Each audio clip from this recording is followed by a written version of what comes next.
What's the meaning of armor-plated?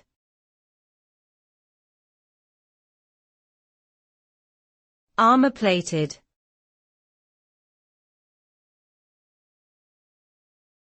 Armor-plated.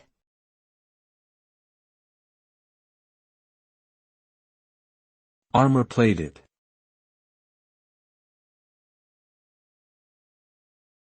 Armor-plated.